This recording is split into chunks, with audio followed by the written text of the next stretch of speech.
वरेण्यमर्घो देवस्ते महे दियो यो न प्रचोदयात् मापो ज्योतिरथोऽमृतं ब्रह्मभूद्भवस्वरं शुभाभ्यां शुभे शोभने मङ्गले मुहूर्ते महाविष्णाग्ने प्रवर्तमान सद्य ब्राह्मणः द्वितीयवरार्धे श्वेतवराह कल्पे वैवस्मन्त्रे कलये प्रदो भवते जम्बोद्भीपे प्रदवर्षयावतकन्ने मेरोः दक्षिणे भागधृशे रुद्रा यस्यामहन्यमिन्देयङ्गामश्वम्बरोषा नमः अश्वोर्वामृतमध्यामस्ते नाथ प्रबोधने श्रियं देवीमपक्वये श्रीर्महादेवशदाम् कांसो अस्नामरण्यप्राकारमार्ध्राञ्जुलन्देन्द्रतान् पद्मे सदा पद्मवर्णान्तामिहोपक्वये श्रियं चन्द्रां प्रभासां सदाज्ज्वलन्तीं श्रियं लोके देवष्टावधारा तां पद्मिनीं शरणमहं प्रपद्ये ॐ महेभ्यो प्रतिवेचं यज्ञं मे मिक्षता व्यवृधाम्ना भरेमभिः ओम या फलेरिया बलहपुष्पाया सूक्ष्मनेः बृहस्पृदास्थानमञ्जन्तुगुम्मसः पदेः द्रवन्देन्द्रस्याग्निश्चरास्त्रन्दारयतां ध्रुवम् ओम धनुर्धराय विद्महे सर्वसिद्धे च धीमहि तन्नो धरा प्रचोदयात्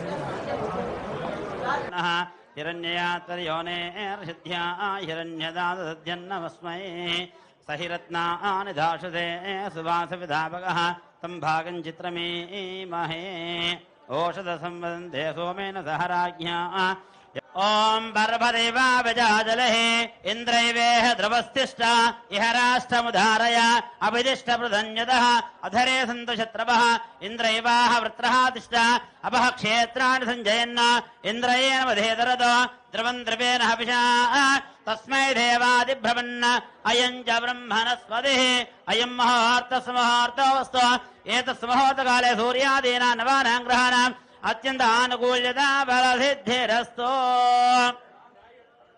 ఏమండి ఆ కూష్మాండాన్ని కొట్టేయండి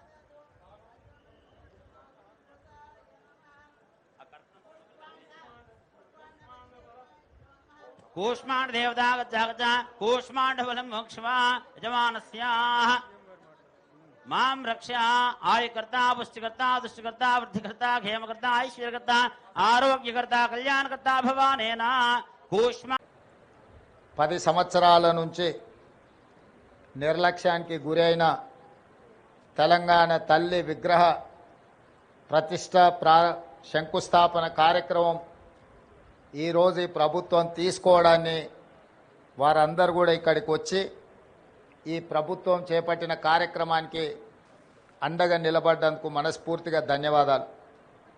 వాస్తవంగా ఈ కార్యక్రమాన్ని పెద్ద ఎత్తున చేపట్టాలన్న ఆలోచన ప్రభుత్వం చేసినప్పుడు వేద పండితులను సంప్రదిస్తే ఈ రోజు తర్వాత మళ్ళీ దసరా వరకు మంచి రోజులు లేవు, ఈ కార్యక్రమాన్ని ఈరోజు చేపట్టవలసిందిగా వేద పండితులు నిన్న సూచన చేయడం జరిగింది. అందుకే చాలామంది మంత్రివర్యులు ముందస్తుగా నిర్ణయించిన కార్యక్రమాలలో ముఖ్యంగా ఉప ముఖ్యమంత్రి గారు కేరళ పర్యటనలో ఉన్నారు. మిగతా మంత్రివర్యులు కూడా ఇతర కార్యక్రమాలలో ముందే వాళ్ళ కార్యక్రమాలు నిర్ధారించడం వల్ల పెద్ద ఎత్తున ఈ కార్యక్రమాన్ని ప్రభుత్వం ఏర్పాటు చేయలేకపోయింది. ఏది ఏమైనా సంకల్పం పట్టుదల ఉంటే ఏది అసాధ్యం కాదు అని తెలంగాణ ఉద్యమకారులు తెలంగాణ ఉద్యమాన్ని తెలంగాణ రాష్ట్ర సాధనను నిరూపించారు. వెంకటరెడ్డి గారు చెప్పినట్టు 60 సంవత్సరాల యొక్క ఆకాంక్షను శ్రీమతి సోనియా గాంధీ గారు ఇచ్చిన మాట నిలబెట్టుకోవడానికి వారి మాటే శిలాశాసనం. ఒక్క మాట చెప్పిండ్రంటే అది చరిత్రలో సువర్ణ అక్షరాలతో లిఖించదగిన విధానమని 2004 కరీంనగర్లో వారిచ్చిన మాట ప్రకారం 2014 తెలంగాణ రాష్ట్ర ఏర్పాటు కల సాకారమైంది. 2014 నుంచి 2024 వరకు దాదాపుగా 10 సంవత్సరాల అధికారంలో ఉన్న వాళ్ళు ఎన్నెన్నో నిర్మించడం, ప్రపంచానికే ఆదర్శంగా నిలబడ్డం, చాలా విషయాలు గొప్పలు వాళ్ళు ప్రస్తావించడం జరిగింది.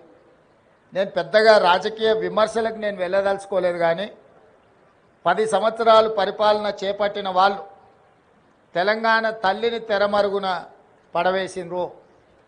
ఎందుకంటే తెలంగాణ తల్లి కంటే కూడా వారే ప్రాధాన్యత, వారే తెలంగాణకు సర్వం, నేనే తెలంగాణ, తెలంగాణనే నేను అనే విధంగా గత పాలకులు వ్యవహరించిండ్రు.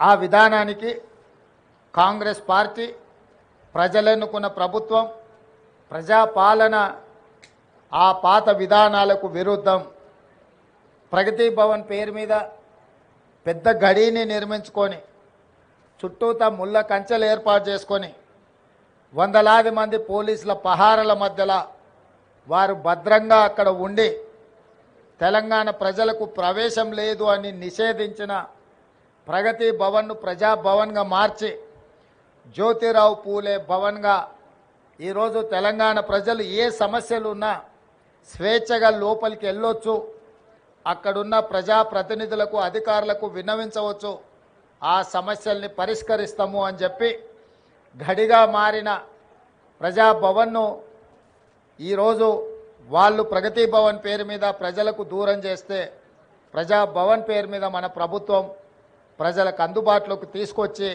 దేశానికే ఆదర్శంగా ఈ ప్రభుత్వం నిలబడ్డది. అదేవిధంగా సచివాలయం తెలంగాణ పరిపాలనకు గుండెకాయ.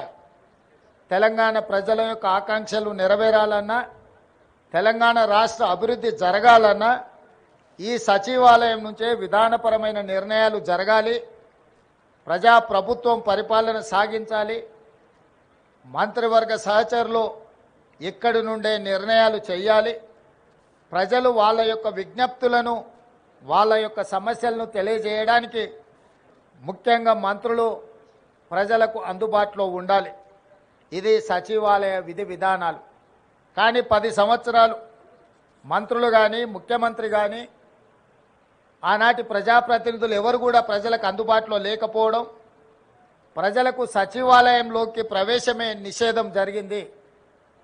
అదేవిధంగా తెలంగాణ తల్లి విగ్రహం 10 సంవత్సరాలు వాళ్ళు ఏర్పాటు చేయలేదు. దాదాపుగా 22.5 లక్షల కోట్ల రూపాయల ఈ 10 సంవత్సరాల ప్రభుత్వం, ఆనాటి ప్రభుత్వం ఖర్చు పెడితే తెలంగాణ తల్లి విగ్రహానికి అయ్యే 1 కోటి రూపాయలు అవుతుండొచ్చు మహా అంటే. అయినా వాళ్ళకు మనసు రాలేదు, తెలంగాణ తల్లి విగ్రహం పెట్టలేదు. ఈరోజు దేశం కోసం ప్రాణాలు అర్పించిన శ్రీ రాజీవ్ గాంధీ గారి విగ్రహం ఇక్కడ ఒక పక్కన, డాక్టర్ బాబాసాహెబ్ అంబేద్కర్ గారి విగ్రహం ఆ పక్కన, శ్రీమతి ఇందిరాగాంధీ గారి విగ్రహం ఆ పక్కనే, పివి నరసింహారావు గారి విగ్రహం ఇంకొక పక్కన, అంజయ్య గారి విగ్రహం ఆ పక్కన, కాకా వెంకటస్వామి గారి విగ్రహం, వీళ్ళందరి విగ్రహాలు నెక్లెస్ రోడ్లో జైపాల్ రెడ్డి గారి సమాధులు, ఇవన్నీ కూడా ఈ దేశము, ఈ రాష్ట్రము యొక్క ఏర్పాటులో కీలక పాత్రలు పోషించిన వాళ్ళ యొక్క గుర్తింపు ఆనవాళ్ళు ఇక్కడ ఉన్నాయి. మరి ప్రధానంగా ఇందరి ఉన్న దేశం కోసం ప్రాణాలు అర్పించిన రాజీవ్ గాంధీ గారు లేకపోవడం ఒక లోటుగా భావించినము. ఆ పక్కన అమరవీరుల స్తూపం తెలంగాణ కోసం అమరులైతే సచివాలయానికి అమరవీరుల స్తూపానికి మధ్యలో దేశం కోసం అమరుడైన రాజీవ్ గాంధీ గారి విగ్రహం ఉండాలి. ఎందుకంటే మాజీ ప్రధానమంత్రి ఇందిరాగాంధీ గారి విగ్రహం, పివి నరసింహారావు గారి విగ్రహం, వారితో పాటు రాజీవ్ గాంధీ గారి విగ్రహం ఉండాలని మేధావుల సూచన మేరకు ముందలో ఉన్న పార్కు కొంతమంది వ్యక్తులు వాళ్ళ కోసం ఆ స్థలాన్ని పక్కన పెట్టి వాళ్ళకు కావాల్సినప్పుడు విగ్రహం పెట్టుకోవాలని ఆలోచన చేస్తే దేశం కోసం ప్రాణాలు ఇచ్చిన రాజీవ్ గాంధీ గారి విగ్రహాన్ని మేము అక్కడ పెట్టడం జరిగింది. రాజీవ్ గాంధీ గారి విగ్రహాన్ని ఏర్పాటు చేయడానికి కూడా వివాదం చేసి దానికి తెలంగాణ తల్లి విగ్రహానికి ముడిపెట్టిండ్రు. నేను తెలంగాణ ఉద్యమకారులకు, అమరవీరుల కుటుంబాలకు, తెలంగాణ మేధావులకు విజ్ఞప్తి చేయదలుచుకున్నా. 10 సంవత్సరాలు మీరు ముఖ్యమంత్రిగా ప్రభుత్వంలో ఉన్నప్పుడు ఎక్కడే కానీ తెలంగాణ తల్లి విగ్రహాన్ని ఏర్పాటు చేయలేదు. అందుకే ఈరోజు కాదు, జూన్ 2 నాడే నేను చెప్పిన సచివాలయం లోపల తెలంగాణ ప్రజలకు పరిపాలన గుండెకాయ అయిన సచివాలయంలో తెలంగాణ తల్లి విగ్రహ ప్రతిష్టను ఏర్పాటు చేస్తామని జూన్ 2 నాడు నేను అధికారికంగా ప్రకటించిన. ఈ విగ్రహం యొక్క నమూనాను JNTU fine arts college principal మన తెలంగాణ బిడ్డ వారికి ఈ నమూనాను తెలంగాణ ప్రజలు ఏం కోరుకుంటున్నారు, తెలంగాణ తల్లి అంటే దర్పం ఉండాలి, పోరాట పటిమ ఉండాలి, భవిష్యత్ తరాలకు స్ఫూర్తిగా ఉండాలి. నిజంగా మన కన్న తల్లిని చూస్తే మనకెంత సంతోషాన్ని ఎంత ఆత్మవిశ్వాసాన్ని పెంపొందిస్తుందో ఆ తెలంగాణ తల్లి కూడా ఆ విధంగా తెలంగాణ ప్రజలకు దగ్గరగా ఉండాలి. కొద్దిమంది దొరలకు గడీలలో ఉండే వాళ్ళ యొక్క ఆనవాళ్లతో తెలంగాణ తల్లి ఉండకూడదని ఒక నిర్దిష్టమైన అభిప్రాయంతో JNTU fine arts college principal గారికి మేము విజ్ఞప్తి చేయడం జరిగింది. అందుకే ఈరోజు అక్కడో ఇక్కడో ఎక్కడో కాకుండా తెలంగాణ ప్రజల గుండెకాయ అనే సచివాలయంలో తెలంగాణ తల్లి యొక్క విగ్రహాన్ని పెట్టాలి అని ఈ ప్రజాప్రభుత్వం నిర్ణయం తీసుకొని ఈరోజు శంకుస్థాపన కార్యక్రమాన్ని మనం ప్రారంభించుకున్నాము.